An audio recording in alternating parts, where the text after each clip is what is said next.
নমস্কাৰ বন্ধুসকল, স্বাগতম জনাইছোঁ আমাৰ টেক পাব চেনেলৰ নতুন এটা ভিডিঅ'লৈ।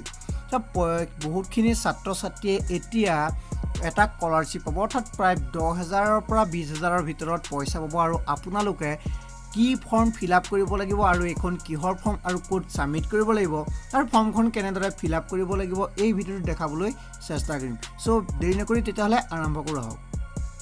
এইখন দেখিছে স্ক্ৰীনত আপোনালোকে এইখন form application to the deputy commissioner, আপোনালোকে এনেধৰণে এখন ফৰ্ম পাব আৰু এই ফৰ্মখন কেনেকৈ ডাউনলোড কৰিব লাগে, ক'ৰ পৰা পাব আপোনালোকে সবিশেষ জানিব পাৰিব। দেখিছে প্ৰথমতে চাওক এই ফৰ্মখন কেনেকৈ আপোনালোকে ফিল আপ কৰিব। ঠিক আছে, ইয়াত দেখিছে নেম অফ এপ্লিকেণ্ট, আপোনালোকে ইয়াত এপ্লিকেণ্টজনৰ নামটো ব্লক লেটাৰ অৰ্থাৎ কেপিটেল লেটাৰত লিখিব লাগিব।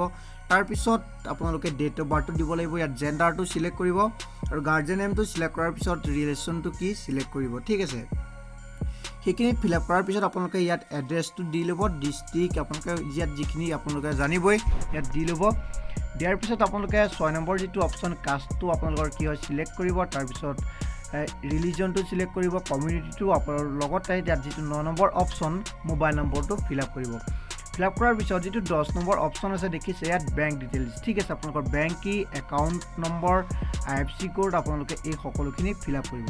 তাৰপিছত ইয়াত একপি ফটোগ্ৰাফ লাগিব, আপোনালোকে পাছপৰ্ট চাইজৰ একপি ফটো দিব লাগিব এই ফৰ্মখনত। ঠিক আছে, দিয়াৰ পিছত আপোনালোকে 11 নম্বৰ যিটো ইয়াত দেখিছে এডুকেশ্যন ডিটেইলছ আপোনালোকে ইয়াত দিব লাগিব। ইয়াত কোৰ্চ টাইপ আছে, কোৱালিফিকেশ্যন অফ দি বেনিফিচিয়াৰী আপোনালোকে ইয়াত দিব, চিলেক্ট কৰিব। তাৰপিছত কোৰ্চ নেমটো দিব, দিয়াৰ পিছত date of admission into the course আপোনালোকে এডমিশ্যনৰ তাৰিখটো ইয়াত বহুৱাই দিব। ঠিক আছে, 12 নম্বৰ অপশ্যনটোত যদি কোনোবা চৰকাৰী চাকৰিয়াল হয় ইয়াত ইয়েছ দিব, নহ'লে ন' দিব।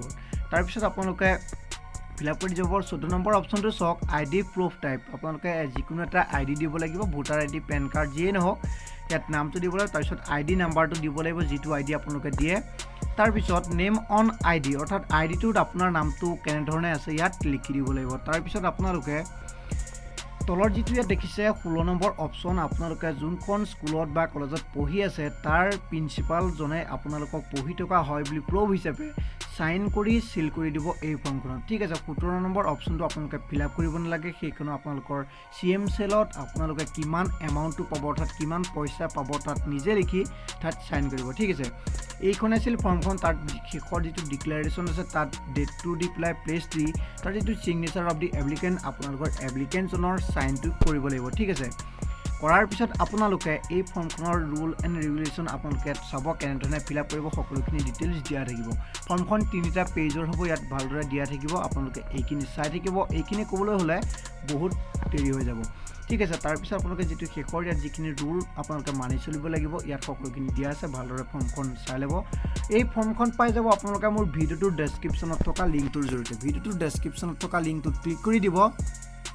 ক্লিক কৰি দিয়াৰ লগে লগে এটা PDF ডাউনলোড কৰিবলৈ আহিব আৰু আপোনালোকে PDFটো ডাউনলোড কৰি ফৰ্মখন প্ৰিণ্ট কৰি ফিল আপ কৰি ল'ব। ঠিক আছে, এই ফৰ্মখন আপোনালোকে যেতিয়া ফিল আপ কৰিব, ফিল আপ কৰাৰ পিছত আপোনালোকৰ নিজৰ যিটো CM চেল হয়, CM চেলত আপোনালোকে জমা কৰিব লাগিব। আৰু যিসকলে পাৰে MLA ঘৰত হ'লেও এই ফৰ্মখন জমা দিব পাৰে।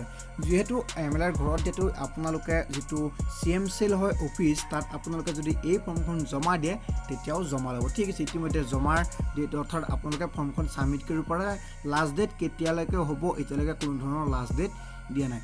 ঠিক আছে, ফৰ্মখন ডেছক্ৰিপশ্যনত থকা লিংকটোৰ পৰা ডাউনলোড কৰি লওক, আপোনালোকে অতি সহজতে পাই যাব। আৰু এনেকুৱা বিভিন্ন ভিডিঅ' পাই থাকিবৰ কাৰণে চেনেলটো ছাবস্ক্ৰাইব কৰি বেল আইকনটো টিপি পেলাই অল অপশ্যনটোত ক্লিক কৰিবলৈ নাপাহৰিব। আৰু লগতে ভিডিঅ'টো শ্বেয়াৰ কৰি দিয়ক যাতে আপোনাৰ লগতো বেলেগ এজন ছাত্ৰ ছাত্ৰীয়ে জানিব পাৰে এই ফৰ্মখনৰ বিষয়ে। ঠিক আছে, আকৌ এটা বেলেগ ভিডিঅ' লগ পাম।